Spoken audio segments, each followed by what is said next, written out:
लिख के ले लीजिए, दिखाएंगे, लिख के ले लीजिए, दिखाएंगे। जय श्री राम बोलो, जय श्री राम बोलो, जय श्री राम बोलो, बोलो।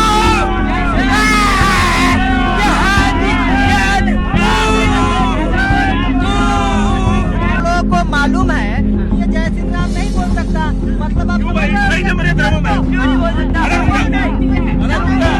नहीं तो मेरे भाई धर्म में नहीं तो मेरे धर्म में।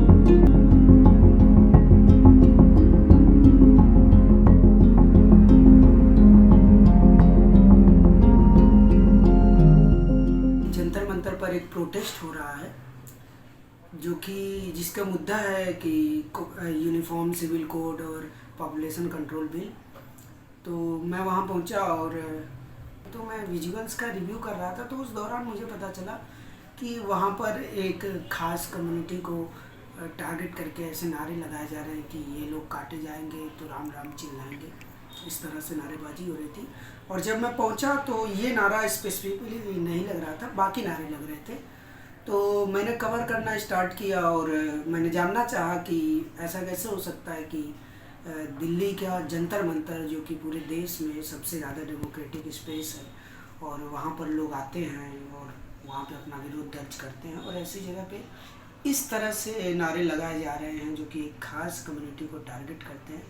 तो फिर मैंने जानना चाहा कि आखिर ये कौन लोग हैं और ये लोग क्या सोचते हैं, क्या इनका थॉट प्रोसेस है, क्यों ऐसा कर रहे हैं। फिर मैंने उन लोगों से बातचीत स्टार्ट की तो वो लोग वही लोग पूरी बातचीत को लीड कर रहे थे, और तभी उन्हीं में से एक सवाल आया कि इस देश की सबसे बड़ी समस्या रोहिंग्या हैं और मुसलमान हैं। तो मैंने उनसे पूछा कि 7 साल से बीजेपी की गवर्नमेंट है और प्रधानमंत्री मोदी हैं, तो आप लोग उनसे क्यों नहीं पूछते कि अगर रोहिंग्या इतनी बड़ी प्रॉब्लम देश में है तो आप उनसे पूछिए कि उसका सोल्यूशन क्या निकाल रहे हो, और अब तक कोई सोल्यूशन क्यों नहीं निकाले। तो फिर वो लोग भड़क गए। अचानक से एक लड़का उसी क्राउड में से चिल्लाते हुए आया और उसने मुझे पॉइंट आउट करके बोला कि ये एक जिहादी चैनल है और ये लोग राम से नफ़रत करते हैं, ये लोग हिंदुओं से नफ़रत करते हैं, ये लोग जय श्री राम से नफ़रत करते हैं, ये लोग वंदे मातरम से नफ़रत करते हैं, ये लोग भारत माता की जय से नफ़रत करते हैं, ये लोग मोदी से नफ़रत करते हैं, ये लोग योगी से नफ़रत करते हैं। इस तरह की चीज़ें वो कह रहा था। उसके बाद वो 8-10 लोग जो आसपास थे मेरे, वो सारे ट्रिगर्ड हो गए और सारे कहने लगे कि तुम पहले जय श्री राम का नारा लगाओ। तो उन लोगों को मैं थोड़ा इस बात के लिए कन्विंस कर ले गया कि हम लोग बातचीत कर सकते हैं, कम्युनिकेट कर सकते हैं, इस तरह से हिंसक होना ठीक नहीं है।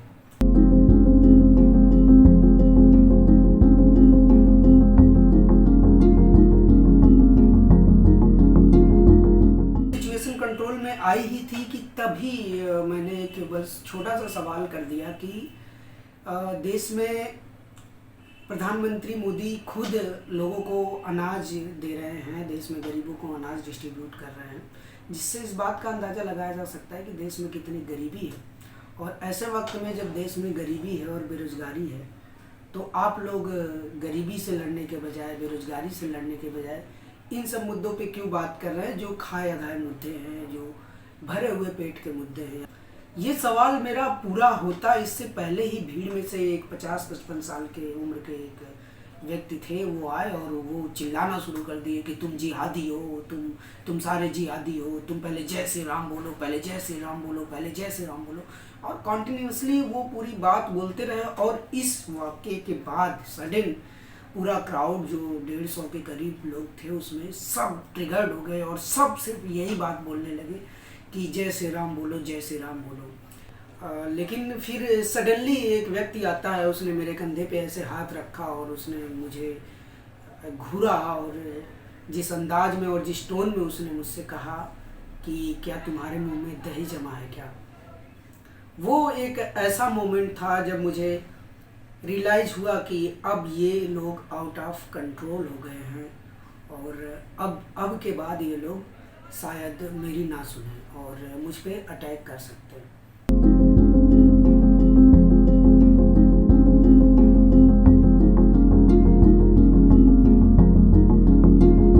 क्या होता है अगर मैं कॉम्प्रोमाइज़ नहीं करता हूँ तो क्या होगा? मुझे लोग मार देंगे, पीट देंगे, मेरी हड्डियाँ तोड़ देंगे।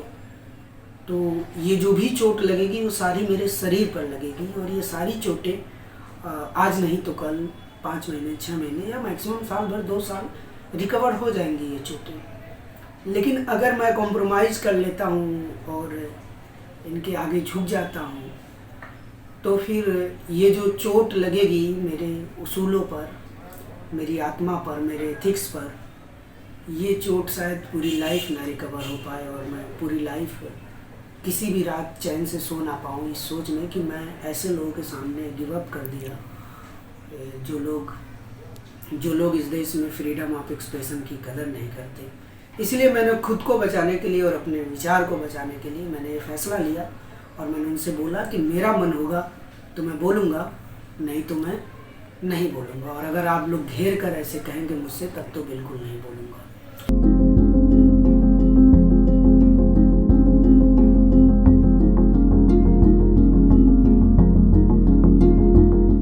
एक ग्राउंड रिपोर्टर के तौर पर अगर हम पैटर्न की बात करें तो इस तरह का पैटर्न जो है ये मैं पहली बार फेस कर रहा था। और ऐसा मैंने एक बार दिल्ली दंगों के दौरान फेस किया था पिछले साल, जब ऐसा हुआ था। और जब मैं कैमरा ऑन किया तो एक पूरी भीड़ मेरे पीछे पड़ गई थी और वहाँ पर पुलिस की मदद से मैं किसी तरह से वहाँ बचा था। तो लेकिन ये पैटर्न जो था ये बिल्कुल नया था। और चूँकि मैं बहुत सारे प्रोटेस्ट को कवर करता हूँ, बहुत सारे आंदोलनों को कवर करता हूँ, लोग वहाँ बात करते हैं, अपने मुद्दे रखते हैं, जो भी सवाल पूछा जाता है उसका जवाब देते हैं और जो सवाल उनको अच्छा नहीं लगता उसमें भी वो बोल देते हैं कि ये सवाल आपका ठीक नहीं है। लेकिन ये बिल्कुल अलग था, एकदम न्यू एक्सपीरियंस था कि इस तरह से लोग आप पर हावी हो जाएं और वो आपसे सिर्फ एक नारा लगवाने के लिए, इस तरह आप पर नोच खाने के लिए तैयार हो जाएं। ये बिल्कुल नया मेरे लिए एक्सपीरियंस था और मैंने इस तरह का इससे पहले कभी एक्सपीरियंस नहीं किया था। लेकिन ये जो भी था ये बहुत ही ख़तरनाक था। डेमोक्रेसी में इस तरह की चीज़ें नहीं होनी चाहिए। हम सब लोकतांत्रिक तरीके से अपनी बात रखने का अधिकार है, हम सबको अधिकार है।